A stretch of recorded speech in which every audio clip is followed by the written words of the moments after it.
कुंभार आणि कुंभार कला ही भारतीय संस्कृतीतील अविभाज्य भाग होता आणि आजही आहे. पण या आधुनिकतेच्या काळात ही कला कुठेतरी तग धरून उभे असल्याचे जाणवते. आज भारतात प्रत्येक गावात आणि प्रत्येक शहरामध्ये आपल्याला कुंभार समाज पाहायला मिळतो. जन्मापासून ते मृत्यूपर्यंत जसे मडक्याला भारतीय संस्कृतीमध्ये महत्त्व दिलं आहे, त्याचप्रमाणे ते मडकं म्हणजे कुंभाला घडवणाऱ्या कुंभाराला देखील तेवढंच महत्त्व दिलं आहे.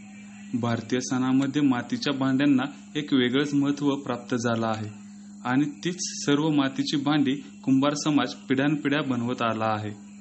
उन्हाळ्यात उन्हाळ्याचा झळा बसू लागल्या आणि घशाला कोरड पडले की डोळ्यासमोर येतो तो म्हणजे मातीचा माठ. याच मातीच्या माठाची जागा आता फिल्टर वॉटर, फ्रीज, अन्य आधुनिक यंत्रांनी घेतली आहे. त्यामुळे कुंभार समाजाचा पारंपरिक व्यवसाय हा डबघाईला आला आहे. चला तर मग जाणून घेऊया याबद्दलची अधिकची माहिती. मी स्वतः रमेश महादेव कुंभार, मुक्काम पोस्ट बोध, तालुका कोटा, जिल्हा सातारा. मी आई वडिलापासून एक पारंपरिक कुंभार कामाचा व्यवसाय करत आहे. पण आता हल्लीच्या काळात काही एक मागल्या 5-6 वर्षात धंदा चांगला व्हायचा, पण आता एवढ्या एक 4-5 वर्षात मेन म्हणजे मुद्दा माती.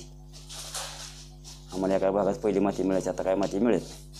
आणि त्यातून हा व्यवसाय म्हणजे आता पहिले डेरा 200, 300, 400, 500 जायचा. आता जरी 40 डेरा केला तर त्याला आता सध्या मार्केट नाही म्हणजे कसं, जरी करून पडत्यात झालं तर माती काय महत्त्वाची नाही. माती मिळणं काम करता करता जरी माती चांगली खराब असल्यामुळं झाडे एरे फुटतात, 3 चांगले निघतात. आणि माझा तर समोर हा व्यवसायच त्याला तर आता फ्रीज निघाल्यामुळे छोट्या मोठ्या तर कोणी जास्त विचारत नाही. मागणी म्हणजे कसं आहे, आम्हाला माती मिळावी, कमजाची डेरं मार्केटला जावं, मागण्या भरपूर आहे.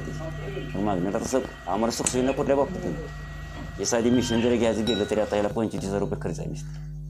सरकार काय असं मानधन आम्हाला देत नाही. म्हणजे कुंभार समाजाला नाहीच काय तसा विचार केला तर. जनतेसाठी करायचं झालं तर कसं आहे, आता ही पहिले मटक्यातले पाणी पित होती. लहान थोर मंडळींना जरी आजारी व्यक्ती असते तरी ही बाधत नव्हतं. पण आता फ्रीचे पण का होते, लहान मुलाला त्रास आहे, म्हाताऱ्या माणसाला त्रास आहे, वयस्कर लोकांना त्रास आहे. म्हणजे आता त्यातून आजारपणाची भावना आहे. तरी जनतेनं काय केलं पाहिजे, मटक्यातलं पाणी पिलंच पाहिजे, हे गरजेचं आहेच. पारंपरिक व्यवसाय म्हणजे हा कुंभारांचा बी चालू राहील असे बी त्यातून भावना आहे. जुनी जाणकार माणसे सांगत होती, माठातलं पाणी पिल्याने शरीराला कोणताही त्रास होणार नाही. मात्र आधुनिक यंत्राच्या साहाय्याच्या माध्यमातून इन्स्टंट गार पाणी पिण्यामुळे मानवाला त्रास होऊ शकतो. यासाठी सर्वांनी माठातलं पाणी प्यावं आणि कुंभार समाजाला सहकार्य करावं असं देखील रमेश कुंभार यांनी सांगितलं आहे. न्यूज 18 लोकलसाठी शुभम बोडके, सातारा.